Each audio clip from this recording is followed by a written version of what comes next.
भारत में 1 जुलाई से घटिया किस्म के जूते चप्पल नहीं बेचे जा सकेंगे। बीएसआई ने क्वालिटी कंट्रोल ऑर्डर जारी किया है, जिसके तहत सभी जूते चप्पलों का एक स्टैंडर्ड, एक मानक जो है वो तय किया गया है और 1 जुलाई से वो लागू होगा। और इसका ख़ास तौर से डोमेस्टिक लेवल पर जो फुटवेयर कंपनीज़ हैं, मैन्युफैक्चर कंपनीज़ हैं, उन पर इसका असर देखने को मिलेगा।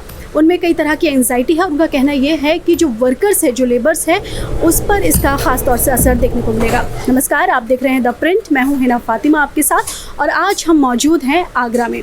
आगरा की जो फुटवेयर मैन्युफैक्चरिंग बाज़ार है, वहाँ पर कई तरह के लोगों की इस पूरे ऑर्डर को लेकर एंजाइटी है और उनका कहना यह है कि इस पर जो आगरा का जूता बाज़ार है, उस पर बहुत ज़्यादा असर देखने को मिलेगा और ख़ास तौर से वर्कर्स पर इसका असर देखने को मिलेगा। अगर ये स्टैंडर्ड लागू हो जाते हैं, जो 1 जुलाई से स्टैंडर्ड लागू करने की बात हो रही है, और जो डोमेस्टिक वर्कर्स के एसोसिएशन है, उन लोगों ने सरकार के सामने अपनी मांग रखी है कि वो इसका समय बढ़ाए, 1 जुलाई को इसको लागू ना किया जाए, क्योंकि जो स्टॉक है ऑलरेडी मार्केट में, उस स्टॉक के किस तरह से उसको मैनेज किया जाएगा, इसके लिए उनके पास कोई अभी स्ट्रेटजी नहीं है।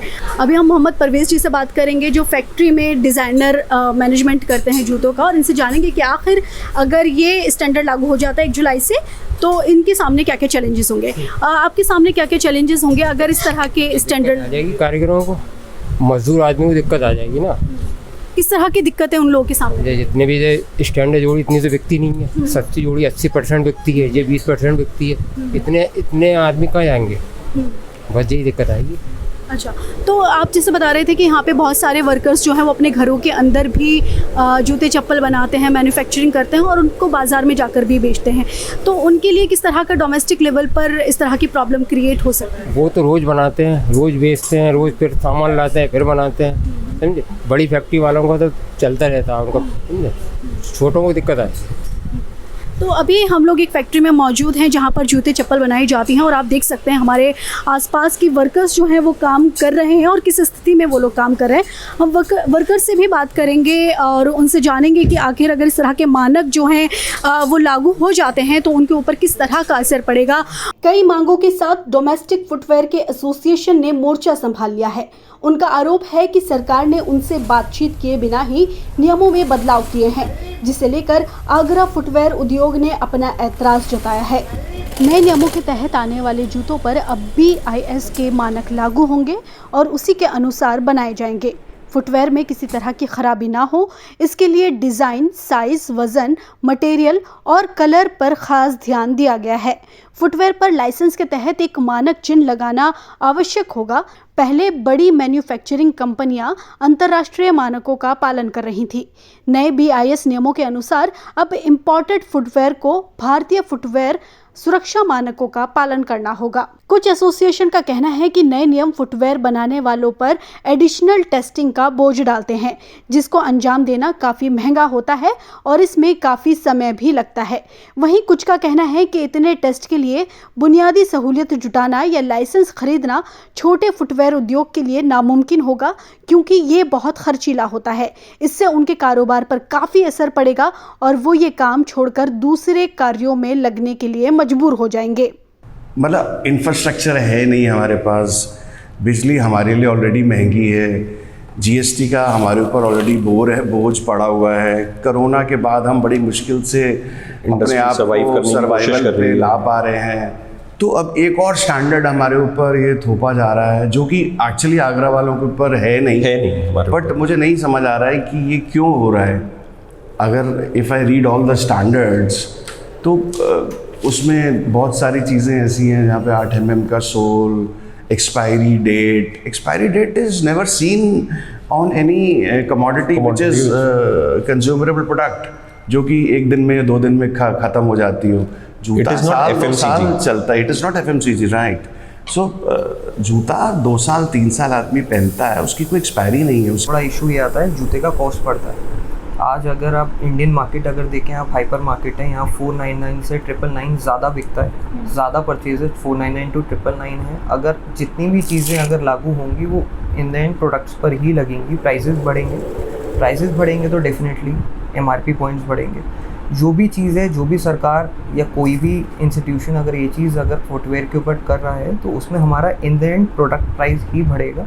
और हम कम नहीं कर सकते इसमें। जो चीज़ लगेगी प्रोडक्ट कॉस्ट पे लगेगी और उसकी एमआरपी बढ़ेगी, ये सबसे बड़ा इशू है, और जो हमारा in the and consumer products नहीं लेता महंगे।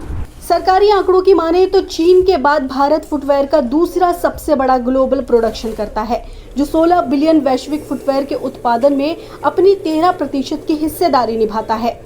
भारत अलग अलग कैटेगरी के फुटवेयर के 2 बिलियन जोड़े का उत्पादन करता है, जिसमें चमड़े और गैर चमड़े के जूतों को लगभग समान प्रतिशत में बनाया जाता है।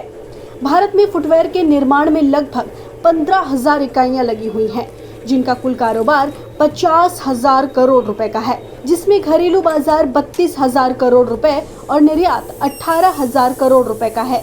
आगरा में कुटीर, छोटे पैमाने और मध्यम स्तर के फुटवेयर इकाइयों में रोजाना लगभग 1.5 लाख जोड़ी से अधिक जूते बनाए जाते हैं।